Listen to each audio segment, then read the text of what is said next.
नमस्कार और आप सभी का स्वागत है आपके अपने चैनल आर के गुरु पर। तो हमने लास्ट लेक्चर में अपना रिप्रोडक्टिव हेल्थ के बारे में बहुत कुछ जाना था और हमने एक टॉपिक छोड़ा था जो कि था हमारा कॉन्ट्रासेप्टिव डिवाइसेस। और अब हम उसी कॉन्ट्रासेप्टिव डिवाइसेस से यहाँ पे शुरू करें। तो कॉन्ट्रासेप्टिव डिवाइसेस होते क्या हैं? ये ऐसे डिवाइसेस होते हैं जो कि अनवांटेड प्रेगनेंसी को रोकते हैं, यानी कि जो प्रेगनेंसी हमें नहीं चाहिए होती है या फिर रोकनी होती है, उसको रोकने का काम हमारा कौन करता है, हेल्प कौन करता है, हमारे यही कॉन्ट्रासेप्टिव डिवाइसेस का। ये नेचुरल मेथड भी हो सकता है इसको करने का, बैरियर मेथड भी हो सकता है, किसी पिल्स से हम इसको खाकर भी कर सकते हैं, या फिर कोई चीज हम इंजेक्ट या फिर इम्प्लांट करा करके भी कर सकते हैं, या फिर हम इसका परमानेंट मेथड भी यूज कर सकते हैं, जैसे कि हमारा होता है सर्जिकल मेथड, जिसके अंदर दो आते हैं, वेसेक्टोमी एंड ट्यूबेक्टोमी। तो यहाँ पे बहुत सारे मेथड है इन सब चीजों को करने के, इसको रोकने के, हमारी अनवांटेड प्रेगनेंसी को। यानी कि हमारा टॉपिक शुरू होगा यहां से, कॉन्ट्रासेप्टिव डिवाइसेस।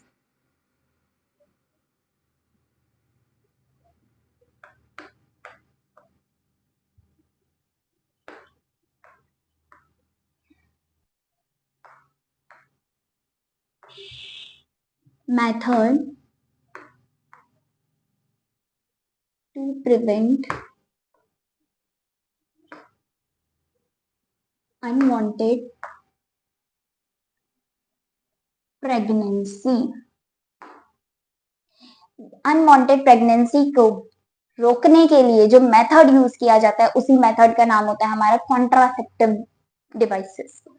अब ये क्या हमारी सेक्सुअल ड्राइव को इफेक्ट करेगा? नहीं, ये लिबिडो को इफेक्ट नहीं करता है, सेक्सुअल ड्राइव को इफेक्ट नहीं करता है। अब इसको करने के अलग अलग मेथड्स होते हैं जो कि हम जानेंगे। क्या क्या होते हैं इसको करने के? डिफरेंट मेथड्स होते हैं, जैसे कि पहला हो सकता है हमारा नेचुरल मेथड। नेचुरल मेथड जिसको हमने फर्दर 3 पार्ट में डिवाइड किया है। पहला है हमारा कैलेंडर मेथड, कैलेंडर मेथड, या फिर जिसको हम रिदमिक मेथड भी बोलते हैं। क्या बोलते हैं? रिदमिक मेथड भी बोलते हैं। और दूसरा है हमारा कॉइटस इंटरप्शन।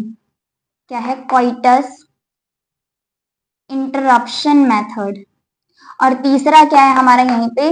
Lactation amenorrhea. क्या है? Lactation amenorrhea. ये क्या है? मेरे कुछ नेचुरल मेथड है जो कि नेचर से हमें पहले से दिए गए हैं, हम किसी चीज का भी यहाँ पे यूज नहीं कर रहे हैं। और दूसरा आता है हमारा बैरियर मेथड। क्या आता है? बैरियर मेथड आता है इसके अंदर मेरा दूसरा method, which is my barrier method. Barrier method जो है, इसमें हम क्या पढ़ेंगे? मेल के लिए और फीमेल के लिए, दोनों के लिए अलग अलग यहाँ पे हम पढ़ेंगे। किसके लिए पढ़ेंगे? मेल के लिए अलग पढ़ेंगे और फीमेल के लिए बैरियर मेथड अलग पढ़ेंगे। दूसरा क्या है, हम तीसरा क्या आता है हमारा यहाँ पे? आईयूडीज आता है। आईयूडीज या फिर इसको हम आईयूसीडी भी बोलते हैं। इसकी फुल फॉर्म क्या होती है? Intra uterine contraceptive devices, IUCD, या फिर ये आईयूडी के नाम से भी आता है। क्या आता है? Intra uterine contraceptive devices. इसी में वर्ड क्या आ रहा है? यूटराइन, यानी कि ये सिर्फ फीमेल वाले के लिए ही एप्लीकेबल होता है। इंट्रा यानी कि अंदर, कोई चीज अंदर डालना है। किसके अंदर डालें? यूटराइन, यानी कि यूटरस के अंदर डाल रहे हैं। किस केस में होगा? फीमेल के केस में होगा। ये किस केस में हमें देखने को मिलेगा? सिर्फ और सिर्फ हमारी फीमेल के केस में हमें देखने को ये मिलेगा। और क्या यूज हो सकता है हमारा? इम्प्लांट्स हो सकते हैं, इंजेक्टेबल चीजें, जो कि इम्प्लांट, जो कि हम बॉडी के अंदर हाथ में कहीं पे इम्प्लांट कर देते हैं, जो कि कुछ मंथ्स के लिए, काफी महीनों के लिए ये चलता है लगातार। क्या है इसका नाम? इम्प्लांट्स। इसके साथ साथ हम ओरल इम्प्लांट्स के साथ साथ हम oral pills, oral contraceptive pills का यूज कर सकते हैं। और लास्ट मेथड हमारा क्या होता है? Surgical method. कौन सा मेथड होता है हमारा? सर्जिकल मेथड, जिसके अंदर हम दो मेथड हमारे देखेंगे। पहला क्या होगा हमारा? वेसेक्टोमी, और दूसरा क्या होगा हमारा? ट्यूबेक्टोमी। एक क्या है हमारा? वेसेक्टोमी, और दूसरा क्या है मेरा? Tubectomy. Vasectomy is related to vas deferens and tubectomy is related to fallopian tube. तो ये मेरा सर्जिकल मेथड है जो कि मेरा परमानेंट मेथड होता है. नेचुरल मेथड जो कि मेरे को नेचर ने दी है.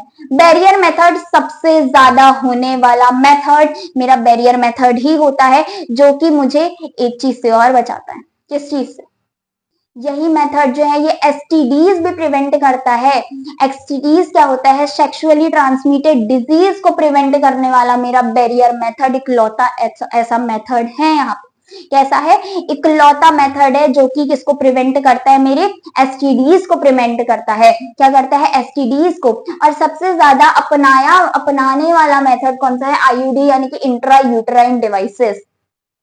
मोस्टली लोग यही कराते हैं कि बच्चों के बीच में जब हमें गैप कराना होता है तो उसके लिए हम इंट्रा यूटेराइन डिवाइसेस का यूज करते हैं. अभी हम इन सब के मोड ऑफ एक्शन के बारे में जानेंगे, यानी कि इनका मेन काम क्या होता है. क्या इनका मेन काम क्या होता है? तो हम सबसे पहले स्टार्ट करते हैं अपने नेचुरल मेथड से. उसके अंदर हम पहला देखेंगे अपना कैलेंडर मेथड, जिसको हम क्या कहते हैं? रिदमिक मेथड भी बोलते हैं. तो हम स्टार्ट करते हैं अपने किससे? नेचुरल मेथड के अंदर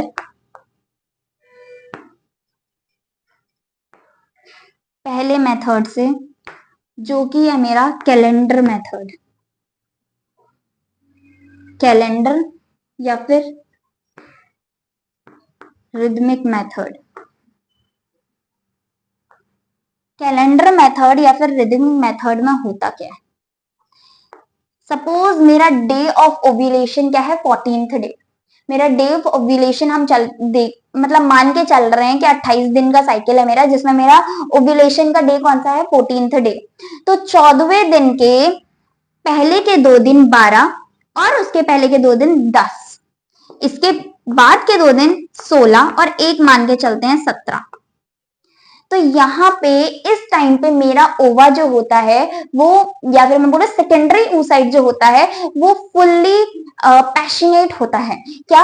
किस चीज के लिए? फर्टिलाइजेशन प्रोसेस के लिए. यानी कि यहाँ पे इस प्रोसेस में मेरा इस टाइम पे मेरा कभी भी ओवा जो है वो रिलीज हो सकता है और मेरे एम्पुला रीजन पे पहुंच सकता है. किस टाइमिंग पे? 14वें दिन मेरा डे ऑफ ओव्यूलेशन अगर है तो उसके 4 दिन पहले, यानी कि 2-2 दिन करके, और इसके 3 दिन बाद तक ओवा मेरा जिंदा रह सकता है, फंक्शनल रह सकता है. तो हमको क्या करना है? अगर हमको अपना ये रिप्रोडक्शन वाला प्रोसेस रोकना है, यानी कि बच्चा नहीं करना है, तो हमें इस टाइम पर यानी कि 10 से लेकर 17 दिन तक हमें कोइटस अवॉइड करना होगा.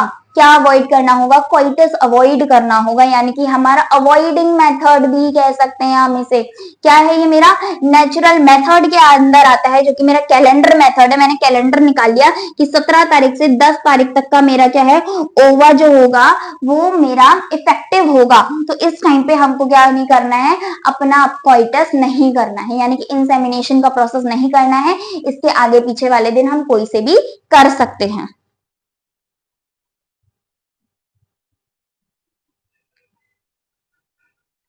तो इसमें हमको क्या करना है? यहाँ पे लिख लेते हैं. अवॉइड करना है क्या?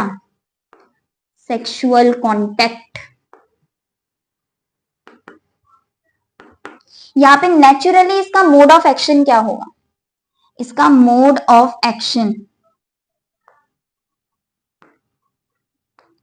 मोड ऑफ एक्शन हमारा यहाँ पे क्या निकल के आएगा कि यहाँ पे हम नेचुरली मीटिंग होने से रोक रहे हैं. किसको?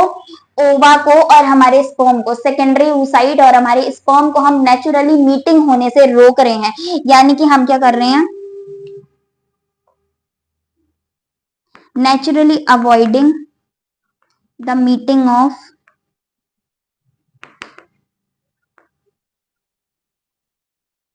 स्पर्म एंड ओवा, स्पर्म एंड सेकेंडरी oocyte.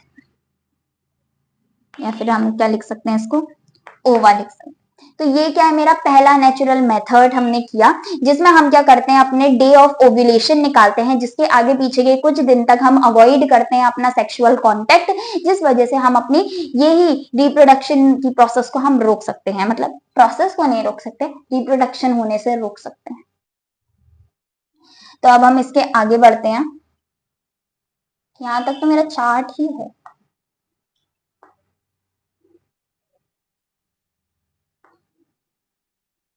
यहाँ पे मेरा दूसरा नेचुरल मेथड क्या है, मेरा कोइटस इंटरप्शन। यहाँ पे अपने हम नेचुरल मेथड कंप्लीट कर लेते हैं। दूसरा क्या है मेरा, कोइटस इंटरप्शन। तो इसमें क्या करेंगे, हम अपने पेनिस को इजैकुलेशन से पहले ही विड्रॉल कर लेंगे from the female reproductive tract. हम क्या करेंगे, during the coitus, during the insemination की प्रोसेस, हम क्या करेंगे, पहले ही पेनिस को यानी कि मेल के पार्ट को हम पहले ही विड्रॉल कर लेंगे, जिसकी वजह से जो मेरा इजैकुलेटरी फ्लूइड है वो अंदर जा ही नहीं पाएगा रिप्रोडक्टिव ट्रैक के, तो वो बाहर ही रुक जाएगा। तो हम इसमें क्या करते हैं, विड्रॉ करते हैं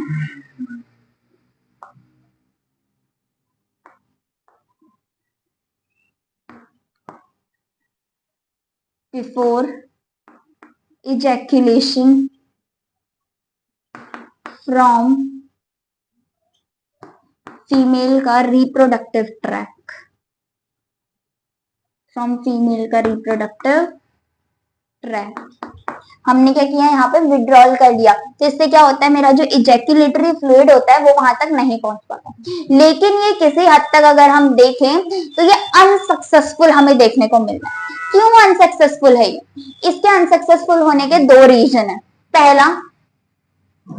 पहला रीजन क्या है, सेल्फ कंट्रोल होना चाहिए, लेकिन वो नहीं होता है, सेल्फ कंट्रोल नहीं प्रेजेंट होता है। पहला रीजन हमारा ये है कि सेल्फ कंट्रोल होना चाहिए उसके लिए, लेकिन अगर ये नहीं प्रेजेंट है तो ये क्या है, अनसक्सेसफुल है ये वाला मेथड हमारा। दूसरा क्या है, हम अपना इजैकुलेटरी फ्लूइड तो बचा लेंगे, फीमेल रिप्रोडक्टिव ट्रैक के अंदर जाने से हम अपना इजैकुलेटरी फ्लूइड तो रुका ले रहे हैं, लेकिन प्री इजैकुलेटरी फ्लूइड भी तो प्रेजेंट होता है मेल में। तो वही प्री इजैकुलेटरी फ्लूइड में हमारे स्पर्म भी प्रेजेंट होते हैं, तो उसके थ्रू हमारा फर्टिलाइजेशन हो सकता है। यानी कि प्री इजैकुलेटरी फ्लूइड की वजह से जो है हमारा रिप्रोडक्शन वाला प्रोसेस हो सकता है, फर्टिलाइजेशन हो सकता है, क्योंकि इसमें भी मेरे स्पर्म जो होते हैं वो प्रेजेंट होते हैं। सेल्फ कंट्रोल नहीं हो पाता है, प्री इजैकुलेटरी फ्लूइड प्रेजेंट होता है, इसमें भी स्पर्म प्रेजेंट होते हैं, जिस वजह से मेरी फर्टिलाइजेशन की प्रोसेस हो जाती है किसी हद तक अगर हम बात करें। और तीसरा हमारा क्या है, हमारा लैक्टेशन एमेनोरिया। लैक्टेशन एमेनोरिया, हमने शायद अभी कुछ ही टाइम पहले लैक्टेशन के बारे में पढ़ा था कि लैक्टेशन क्या होता है, फीमेल में थोरेसिक रीजन में जो मैमरी ग्लैंड प्रेजेंट होती है, उसमें जब बच्चा पैदा हो जाता है उसके 6 महीने के बाद जो दूध निकलता है, जो मिल्क रिलीज होता है, उसको हम क्या कहते हैं, कोलेस्ट्रम कहते हैं, जिसके अंदर कौन सी एंटीबॉडी प्रेजेंट होती है, IgA। नंबर 1 एंटीबॉडी कहां प्रेजेंट होती है, मदर के मिल्क में प्रेजेंट होती है। तो मैंने ये भी बताया था कि उस 6 महीने में ड्यूरिंग द 6th मंथ हमको मेंस्ट्रुएशन नहीं होते हैं, यानी कि मेंस्ट्रुएशन मेरे एब्सेंट होते हैं ड्यूरिंग दो 6 मंथ। अगर मेंस्ट्रुएशन ही एब्सेंट है, यानी कि मेरा ओवा ही रिलीज नहीं हो रहा है, ओवा ही रिलीज नहीं हो रहा है, तो अगर इंसेमिनेशन होता भी है तो फर्टिलाइजेशन हमारा नहीं हो पाएगा।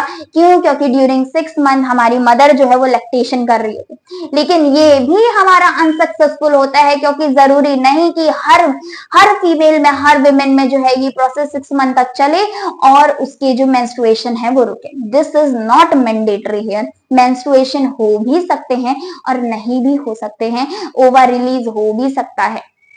This is the problem of this method. तो इसमें क्या होता है, after child birth 6th month तक क्या देती है मदर, उसे मिल्क प्रोवाइड करती है। उस मिल्क का नाम क्या देते हैं हम, कोलेस्ट्रम देते हैं, जिसमें कौन सी एंटीबॉडी प्रेजेंट होती है ये भी लिख लेते हैं, IgA होती है। तो during this 6th month, during this menstruation are absent, menstruation are absent, तो मेरा फर्टिलाइजेशन यहाँ पे नहीं हो पाता है, fertilization is not possible here. But इनका फेल्योर रेट बहुत ज्यादा हाई है मेरे नेचुरल मेथड्स का। पहले वाले में देखो डे ऑफ ओव्यूलेशन चेंज भी हो सकता है, जरूरी नहीं है कि सेम रहे। यहाँ पे भी मेरा फेल्योर रेट बहुत हाई है, यहाँ पे भी मेरा फेल्योर रेट बहुत हाई है। प्री इजैक्युलेटरी फ्लूइड में भी स्पर्म होता है, अगर वो चले गया, फिर इसमें भी मेरा फेल्योर रेट बहुत हाई है। क्या पता अगर उसमें मेंस्ट्रुएशन हो गए, फिर क्या पता उसमें ओवर रिलीज हो गया, तब क्या होगा। यानी कि नेचुरल मेथड है तो नेचुरल, इसमें हम कोई चीज इंजेक्शन नहीं दे रहे हैं, कोई भी बाहर से डिवाइस नहीं डाल रहे हैं, है तो नेचुरली प्रेजेंट, लेकिन इनका फेल्योर रेट बहुत ज्यादा हाई है। किसका फेल्योर रेट बहुत ज्यादा हाई है? मेरे नेचुरल मेथड्स का फेल्योर रेट यहाँ पे बहुत ज्यादा हाई है। अगर मैं बात करूं नेचुरल मेथड की, तो इनका फेल्योर रेट बहुत हाई है।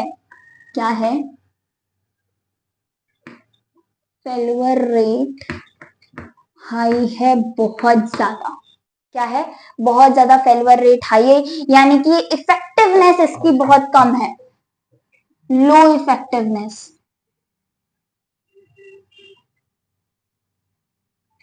तो अगर अब कोई चीज नेचुरली ही नहीं हो पा रही है, तो अब हम क्या करें इसके?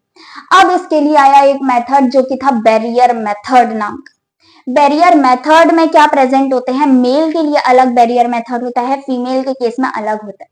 मेल के केस में और फीमेल के केस में दोनों में क्या होगा कि हम फिजिकल मीटिंग को अवॉइड करेंगे of the mail sperm and the female ओवा। हम स्पर्म और ओवा की फिजिकल मीटिंग को इसमें अवॉइड करते हैं, तो बैरियर मेथड का मेरा मोड ऑफ एक्शन क्या होगा?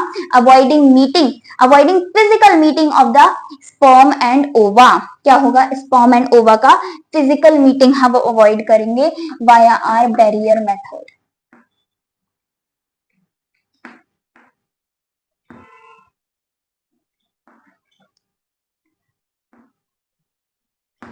Avoiding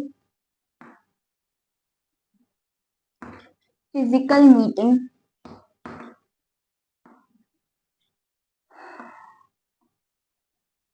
of sperm and ova. तो इस केस में हमारे पास कुछ चीजें होती हैं, जैसे कि हमारे पास मेल और फीमेल के लिए कॉन्डम्स आते हैं। मेल के लिए जो सबसे फेमस कॉन्डम है उसका नाम है निरोध, और फीमेल के लिए भी फीमेल कॉन्डम्स प्रेजेंट होते हैं। उसके साथ साथ फीमेल्स के लिए और भी चीजें प्रेजेंट होती है, जैसे कि डायफ्राम हो गया, वॉल्स हो गए, सर्जिकल कैप्स हो गई, ये सब कुछ फीमेल्स के लिए और भी प्रेजेंट होती हैं। उसके साथ साथ यहाँ पे कुछ और भी चीजें आती हैं, जैसे कि फोम हो गया, जेलीज हो गई, ये सब चीजें जो होती हैं ये इफेक्टिवनेस को इंक्रीज करती है हमारे इन डिवाइसेस की। बैरियर मेथड की इफेक्टिवनेस को इंक्रीज करने के लिए हमारे पास फोम्स, जेलीज प्रेजेंट होती हैं। तो यहाँ पे अगर मैं बात करूं अपने मेल के केस की और अपने फीमेल के केस की, तो मेल के केस में हमें क्या देखने को मिलता है? मेल के लिए कॉन्डम्स आते हैं, जो कि उसकी फीमेल बहुत ही फेमस ब्रांड भी हमको दी गई है, विच इज निरोध हेयर। और मेल के केस में भी आते हैं, फीमेल के केस में भी आते हैं फीमेल कॉन्डम्स। और इसके लिए और भी चीजें आती हैं, जैसे कि क्या?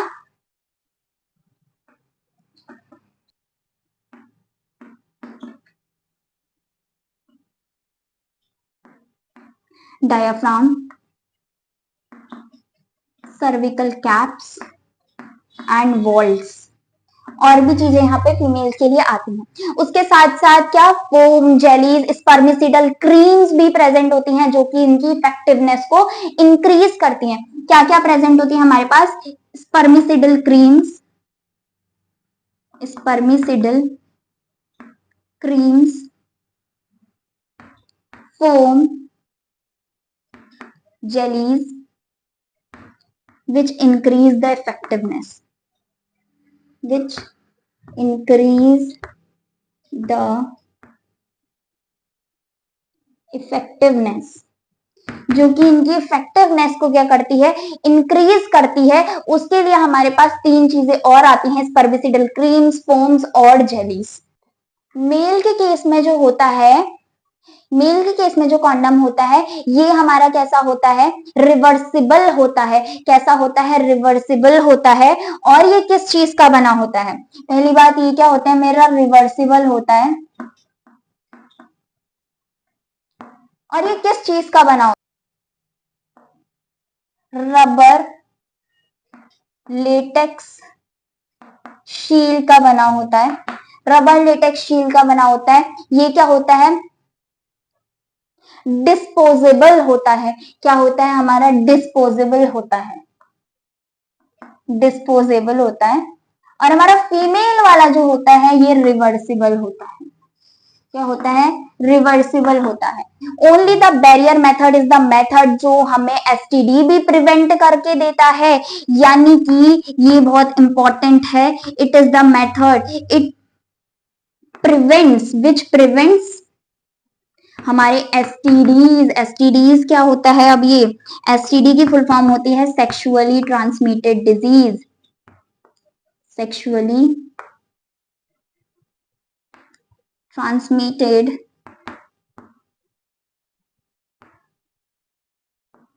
डिजीज। सेक्सुअली ट्रांसमिटेड डिजीज यानी कि इकलौता मेरा बैरियर मेथड ऐसा मेथड है जो कि एसटीडी को भी हमारा यहाँ पे क्या करके दे रहा है? प्रिवेंट करके दे रहा है, यानी कि हमें ये सेक्सुअली ट्रांसमिटेड डिजीज से क्या कर रहा है? बचा रहा है।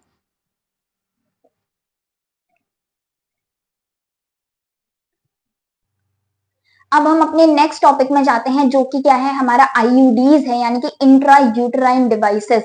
हमने क्या क्या कर लिया? नेचुरल मेथड कर लिया, बैरियर मेथड कर लिया। अब हम किस में जा रहे हैं? अपने आईयूडीज के अंदर जा रहे हैं, यानी कि intra uterine devices.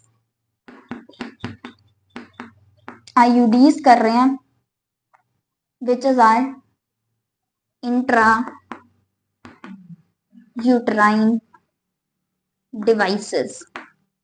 Intra uterine devices नाम से देखते हैं, इंट्रा यानी कि अंदर जा रहा है। किसके अंदर जा रहा है? यूटरस के अंदर जा रहा है। यानी कि ऐसा कोई डिवाइस जो कि हम इंजेक्ट कर रहे हैं, कहां पे इम्प्लांट कर रहे हैं उसको? हम यूटरस के अंदर कर रहे हैं। क्यों कर रहे हैं? ताकि जब वो हमारे यूटरस के ऐसा कुछ बनता है हमारा इन दिस वे, तो यहाँ पे हम कोई ऐसी चीज को डालते हैं जिससे कि हमारा ये पार्ट जो है ये रुक जाए। तो ये हमारे यूटरस में डाला जाता है थ्रू वेजाइना। कहाँ पे डाला जाता है? हमारा यूटरस के अंदर डाला जाता है थ्रू हमारा वेजाइना।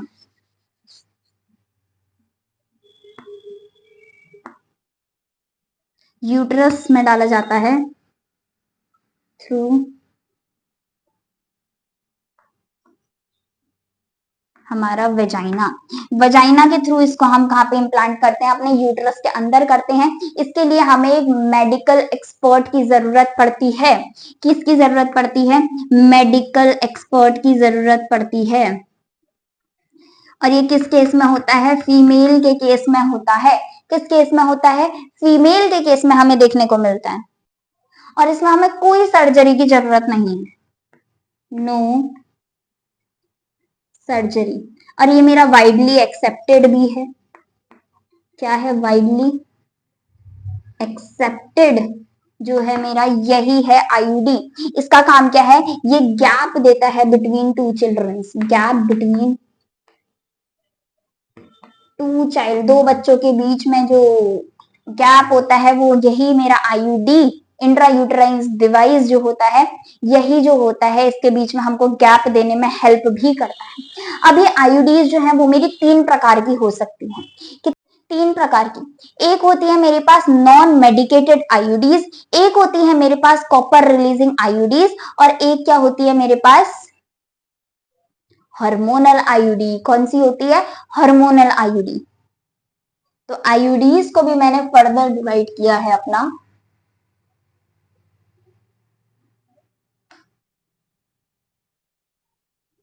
जब मैंने अपना आईयूडीज का डिवीजन करके देखा तो मेरी आईयूडीज भी 3 प्रकार की निकली।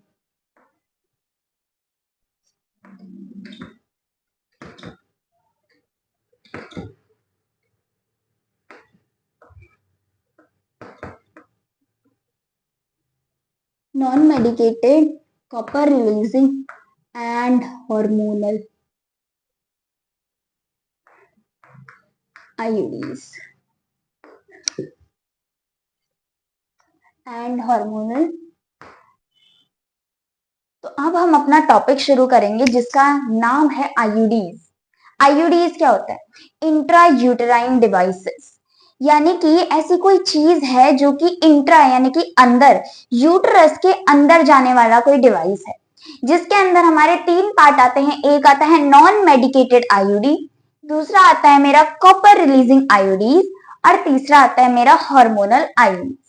पहला अगर मैं बात करूं हमारा नॉन मेडिकेटेड आईयूडी, तो इसके अंदर क्या आता है? मेरा लिपेज लूप आता है। क्या आता है? लिपेज लूप आता है, जो कि एक्टोपिक प्रेगनेंसी से भी बचाता है। और हमारा क्या होता है? Copper releasing IUD. Copper releasing IUD के अंदर क्या आता है? कॉपर टी, कॉपर 7 या फिर मल्टी लोड 375 आता है। इसमें क्या होता है? कॉपर +2 आयंस प्रेजेंट होते हैं।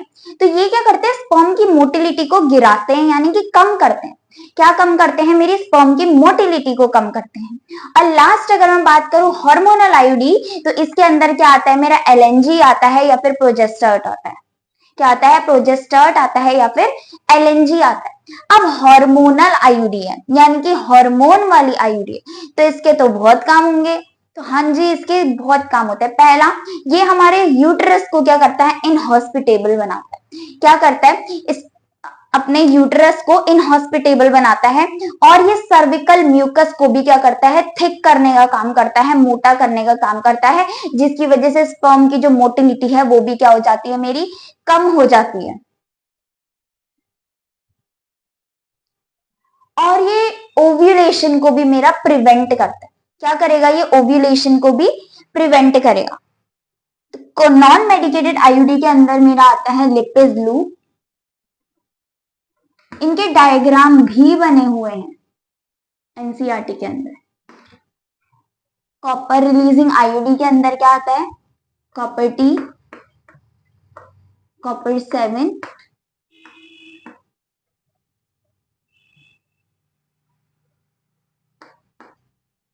मल्टी लोड 375, और इसके अंदर क्या आता है? हार्मोनल के अंदर एलएनजी आता है या फिर प्रोजेस्टेरोन आता है।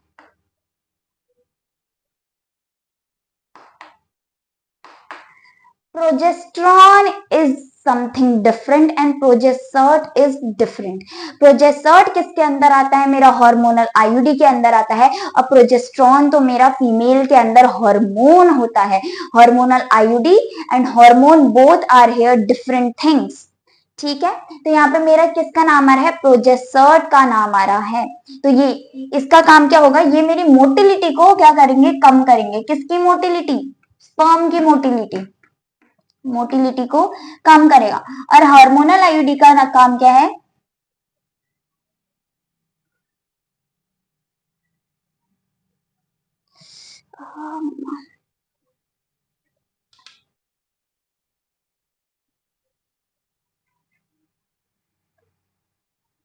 यूटरस को क्या बनाएगी? इनहॉस्पिटेबल बनाएगी फॉर इम्प्लांटेशन।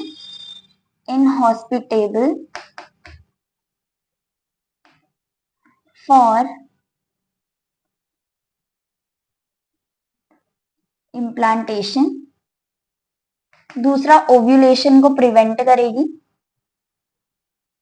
ओव्यूलेशन नहीं होने देगी। और तीसरा क्या करेगा? ये सर्विकल म्यूकस को मेरा थिक बनाने का काम करेगा। क्या करेगा? सर्विकल म्यूकस को क्या करेगा? थिक बनाने का काम करेगा मेरा हार्मोनल आईयूडी। अगर मैं इनके डायग्राम की बात करूं तो मेरा नॉन मेडिकेटेड आईयूडी थोड़ा इस टाइप का देखने को मिलता है। मेरा कॉपर रिलीजिंग आईयूडी इस टाइप का देखने को मिलता है, या फिर ऐसा भी हो सकता है।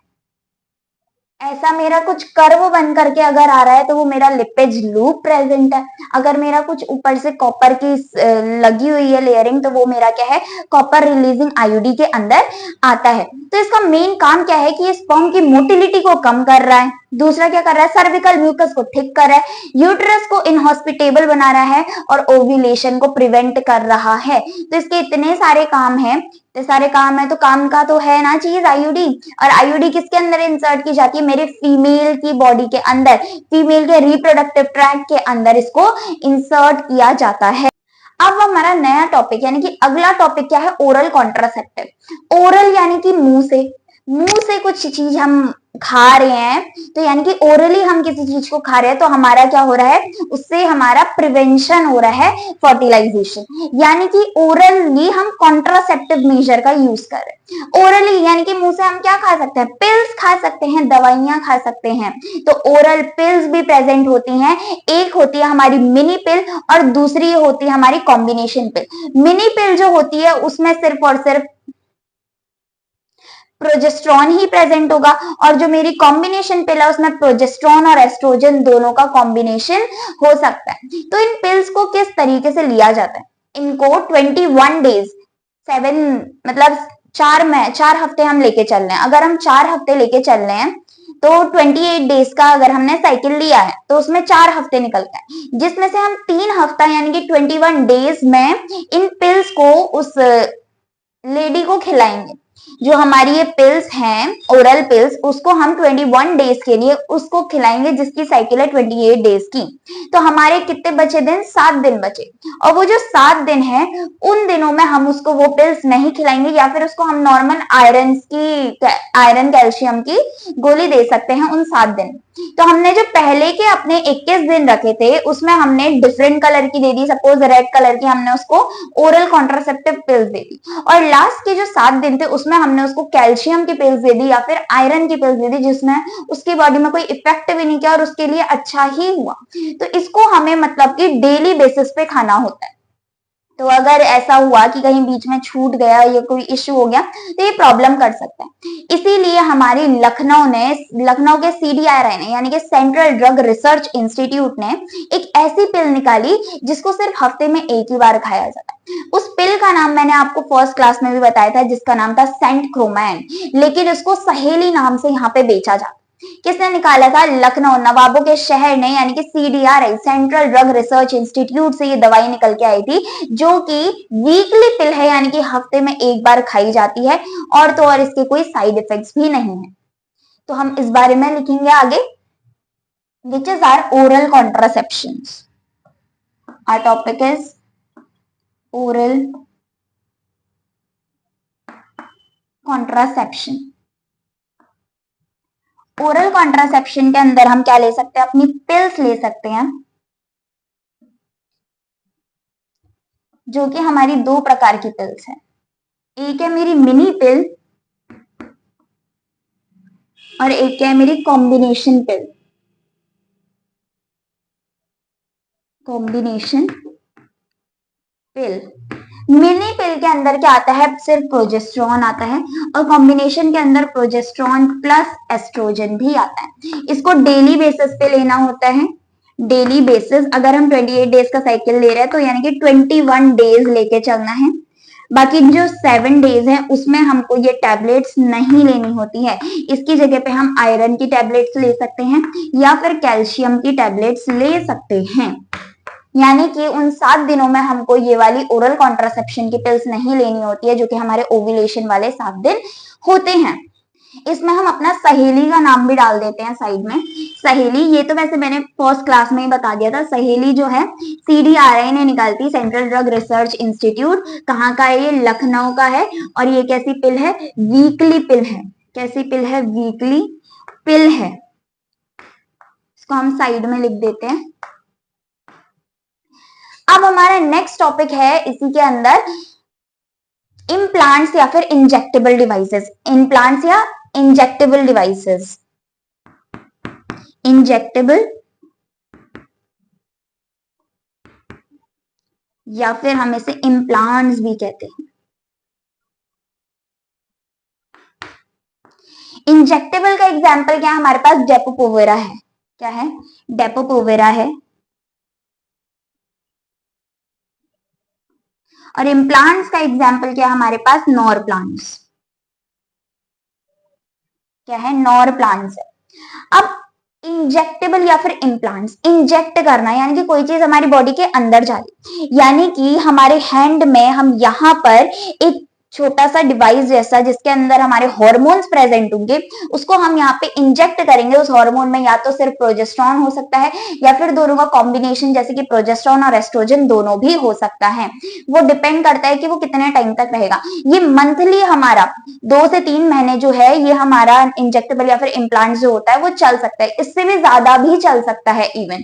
तो यहाँ पे हमारा इंजेक्टेबल का एग्जाम्पल है डेपो-पोवेरा और हमारे इम्प्लांट का एग्जाम्पल क्या है, नॉरप्लांट। अब इसमें क्या होता है, अंदर हॉर्मोन्स प्रेजेंट होते हैं जो कि सीरियल वाइज जो हमारे हैंड के अंदर हमने इम्प्लांट कर दिया है वो, उससे हमारा वो हार्मोन जो होता है वो रिलीज होता रहता है। यहाँ पे जो हमने नॉर प्लांट लिखा है इसकी टोटल 6 कैप्सूल्स होती हैं जो कि हमें 5 साल के लिए यूज करनी होती है। 6 कैप्सूल होती हैं, 5 ईयर्स के लिए होती हैं। और कोई कोई बहुत ही अच्छे भी होते हैं जो कि एक ही कैप्सूल होती है जो कि बहुत टाइम तक का वर्क कर जाती है, यानी कि ये ईयरली सालों तक भी चल सकते हैं मेरे इम्प्लांट्स। और ये जो मेरे ओरल कॉन्ट्रासेप्शन है ये कुछ महीनों तक चलते हैं। अगर हम ओरली उसको ले रहे हैं कंटिन्यू तो ये कंटिन्यू रहेगा।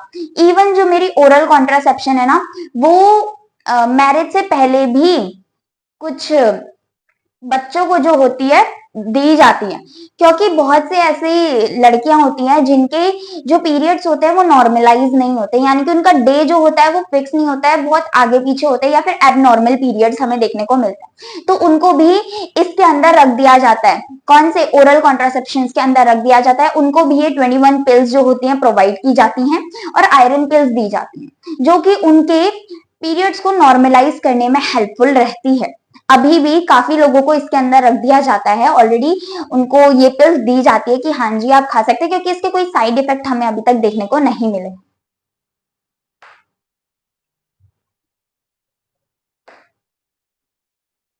अब इसमें हमारा नेक्स्ट टॉपिक आता है which is our surgical method. Surgical method जो होता है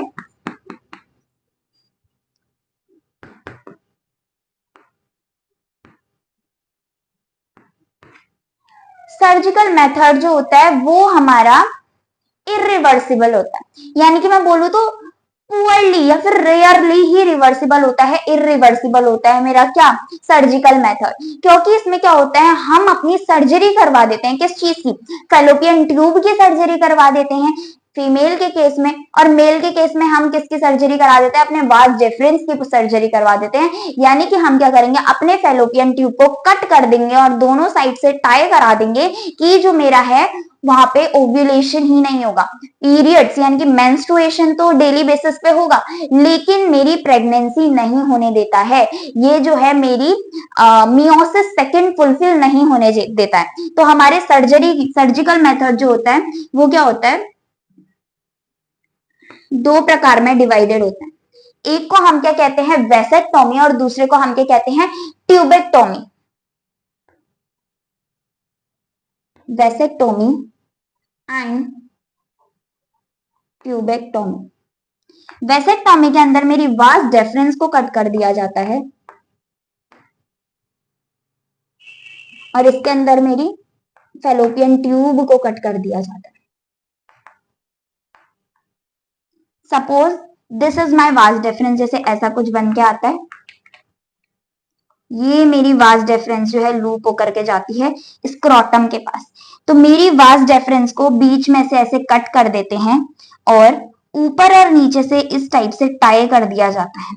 यहाँ पे मैंने उसको कट कर दिया, ऊपर और नीचे से टाई कर दिया, तो इससे क्या हुआ, मेरे जो स्पर्म यहाँ पे बने थे, यहाँ पे मेरे सेमिनिफेरस टिब्यूल के अंदर जो स्पर्म बने थे वो कभी यहाँ तक आ ही नहीं पाए। यहाँ तक नहीं आए तो मेरे कॉपुलेटरी ऑर्गन तक पहुंच ही नहीं पाएंगे, पेनिस तक पहुंच ही नहीं पाएंगे, तो वो फीमेल के रिप्रोडक्टिव ट्रैक में जा ही नहीं पाएंगे। ये हो गया मेरा वेसेक्टोमी जिसमें मैंने अपनी वास डिफरेंस को कट कराया। अब अगर मैं बात करूं अपने ट्यूबेक्टोमी के बारे में, इस टाइप का होता है। इसमें अब हम क्या करेंगे, अपनी फैलोपियन ट्यूब को ही कट कर देंगे। क्या करेंगे, अपनी फैलोपियन ट्यूब को ही कट कर देंगे और इसको भी हम दोनों साइड से क्या करवा देंगे, टाई करा देंगे। यानी कि सर्जिकली रिमूवल करा देंगे हम किसका, अपने इतने पार्ट का। यहाँ से हमने टाई करा दिया तो जब हमारा ओव्यूलेशन के दिन एग निकलेगा वो निकल के यहाँ तक तो पहुंचेगा लेकिन कभी आगे ही नहीं जा पाएगा, यानी कि कभी मेरे यूट्रस तक वो पहुंच ही नहीं पाएगा। अगर यूट्रस तक पहुंचेगा ही नहीं तो हमारी प्रेगनेंसी ही फुलफिल नहीं हो पाएगी, यानी कि मेरा मेंस्ट्रुएशन तो होगा, क्योंकि मेंस्ट्रुएशन तो मेरी क्या करती है, सबसे अंदर वाली लेयर यानी कि एंडोमेट्रियम की लेयर जो होती है वो टूटती है, वो रोती है, उसके अंदर ब्लड सप्लाई होता है, वो ब्लड और म्यूकस बाहर आ जाता है, तो वो तो एंडोमेट्रियम का काम है ना, इस ओवा का काम थोड़ा है। यानी कि इस सेकेंडरी यूसाइट का यहाँ पे रोल नहीं होता है, सेकेंडरी यूसाइट कभी आगे आ ही नहीं पा रहा है, आगे ही नहीं आ पा रहा है तो इसकी फर्टिलाइजेशन की प्रोसेस ही नहीं हो पाएगी। बट मेंस्ट्रुएशन रहेगी डेली बेसिस पे, हमारे हर महीने मेंस्ट्रुएशन होगी लेकिन फर्टिलाइजेशन नहीं होगी। ये क्या होता है, सर्जिकल रिमूवल होता है, इसलिए क्या होता है, पुअरली रिवर्सिबल या फिर मैं बोलूं इरिवर्सिबल होता है। कैसा होता है ये, इरिवर्सिबल होता है।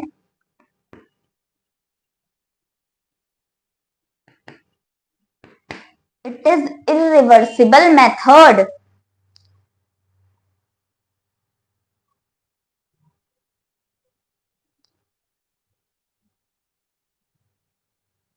इसका मोड ऑफ एक्शन क्या होता है कि ये ट्रांसपोर्ट ऑफ गैमीट को ही ब्लॉक कर देता है। क्या कर देता है ये, ट्रांसपोर्ट ऑफ गैमीट नहीं होने देता है।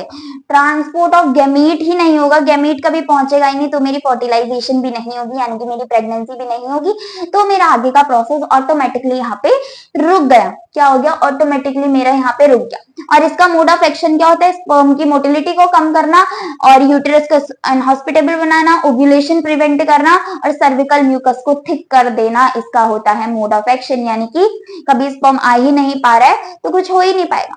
इन द केसेस जिसको एजोस्पर्मिया है, ओलिगोस्पर्मिया है, तो उनके लिए तो और ज्यादा आसान हो जाता है ये काम कि वो अनवांटेड प्रेगनेंसी को रोक पाए, तो उनके लिए ये काम और इजी हो जाता है।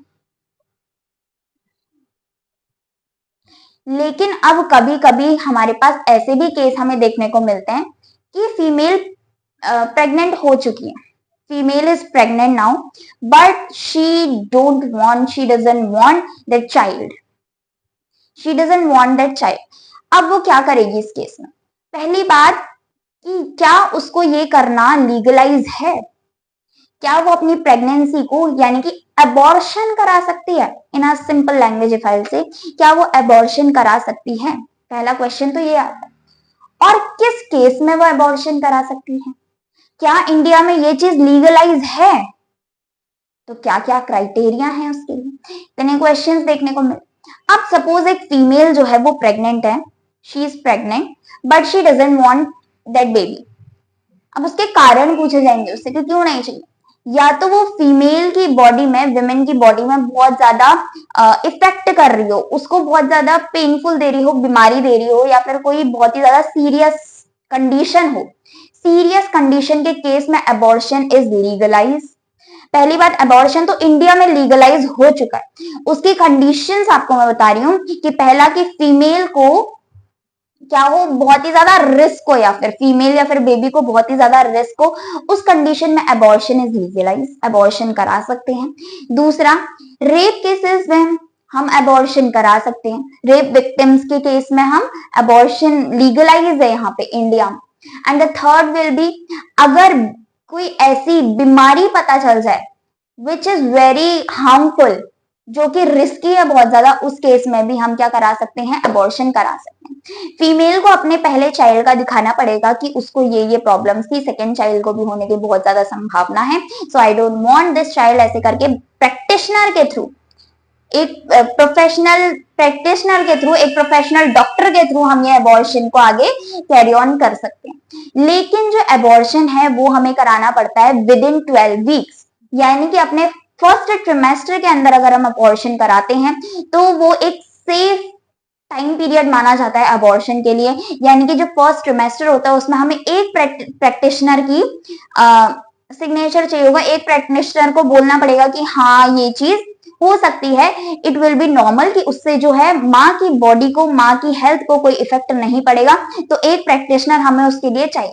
लेकिन अगर हम 12 वीक से ज्यादा, 12 से लेकर 24 वीक्स के बीच में, यानी कि अपने सेकेंड ट्रिमेस्टर में ये चीज कराने की काम करते हैं, फिर थर्ड ट्रिमेस्टर में तो बहुत ही ज्यादा रिस्की है, लेकिन सेकेंड ट्रिमेस्टर में अगर हम ये काम कराना चाहते हैं तो वो भी बहुत रिस्की होता है। इसके लिए आपको 2 प्रैक्टिशनर की जरूरत पड़ेगी, यानी कि आपको 2 प्रैक्टिशनर की सिग्नेचर की जरूरत है, आपको 2 प्रैक्टिशनर की बात की जरूरत है अगर आप इसको सेकेंड ट्रिमेस्टर में करवाते हैं। सेफली कराना है तो first trimester is safe for the rape victims, for the unwanted pregnancies, या फिर कोई भी बीमारी हो जाए, बहुत रिस्की हो, तब हम फर्स्ट ट्रिमेस्टर में वो चीज करा सकते हैं, बट सेकेंड ट्रिमेस्टर में ये कराना बहुत ही ज्यादा रिस्की होता है, जिसमें हमें 2 प्रैक्टिशनर की जरूरत होती है। कितने प्रैक्टिशनर की? 2 प्रैक्टिशनर की जरूरत होती है। तो अगर हम यहां पर इस बारे में लिखते हैं एक छोटे से बॉक्स में, which is medical termination of pregnancy, जिसको हम कहते हैं MTP, तो first thing it is legalize in India. ये क्या है? लीगलाइज्ड है इंडिया में। कौन से केसेस में होता है? रेप विक्टिम्स, रिस्क हो बहुत ज्यादा मदर को या बच्चे को, रिस्की फॉर्म, या फिर अनवांटेड हो, हेल्थ इश्यूज जिसमें होंगी, तभी हेल्थ इश्यूज हो तभी ये चीज जो है लीगलाइज है। अगर हम इसको अपने फर्स्ट ट्रिमेस्टर में कराते हैं, फर्स्ट ट्रिम यानी कि विद इन 12 वीक अगर हम कराते हैं, तो हमें इसके लिए एक प्रैक्टिशनर की जरूरत होगी and it will be safe, इसको हमें सेफ माना जाता है। बट अगर हम 24 वीक्स, 12 टू 24 वीक्स के बीच में कराते हैं, तो इसमें हमें 2 प्रैक्टिशनर की जरूरत पड़ेगी and it is very risky in this case. हमारे सेकेंड ट्रिमेस्टर में, यानी कि 12 टू 24 वीक्स के बीच में अगर हम कराते हैं, ये हमारे लिए बहुत ही ज्यादा रिस्की बन सकता है। क्या हो सकता है? बहुत ही ज्यादा रिस्की हो सकता है। ये बात तो हमने की जब कोई फीमेल प्रेग्नेंट हो चुकी है उसके बाद। अब ऐसा केस हुआ है कि एक मेल है और फीमेल है, उनके बीच में सेक्सुअल कांटेक्ट हुआ, कॉइटस हुआ है, बट अब फीमेल को प्रेगनेंसी नहीं चाहिए, she don't want to be pregnant, उसको बेबी नहीं चाहिए, तो हमारे इसके लिए भी पिल्स आती हैं। क्या आती हैं? पिल्स, या फिर इंजेक्टेबल थिंग्स आती हैं, इंजेक्टेबल डिवाइसेस आते हैं, इंजेक्शंस आते हैं, पिल्स आते हैं, जिसको हमें with in 72 hours of coitus, कितना? 72 आवर्स ऑफ क्वाइटस में अगर वो विमेन जो है, वो जो लेडी है, अगर वो पिल्स को खा लेती है, तो फिर जो प्रेगनेंसी होने वाली होती है वो नहीं होती है, यानी कि उसमें कुछ ना कुछ ऐसे हार्मोन्स होते हैं जो कि उसको रोक देती है। क्या करती है? वो उसको रोक देती है, लेकिन इसको with in 72 hours of coitus, with in 72 hours of coitus यानी कि सेक्सुअल कांटेक्ट उसको खाना होता है, with in 72 hours of pregnancy नहीं। 72 आवर्स ऑफ क्वाइटस याद रखेंगे, कितना? 72 आवर्स ऑफ क्वाइटस के अंदर अंदर अगर वो लेडी, वो वुमेन उस पिल को खा लेती है, then it will be the safer journey for हर।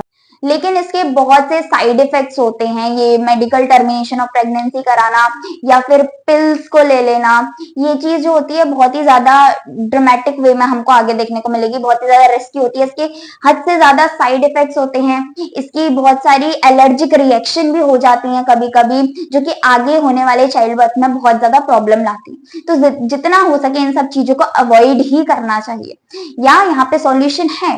ये बात नहीं है कि हमारे इंडिया में इन सब चीजों का सॉल्यूशन नहीं है, इंडिया ने इसको भी लीगलाइज कर दिया, but MTP is also risky.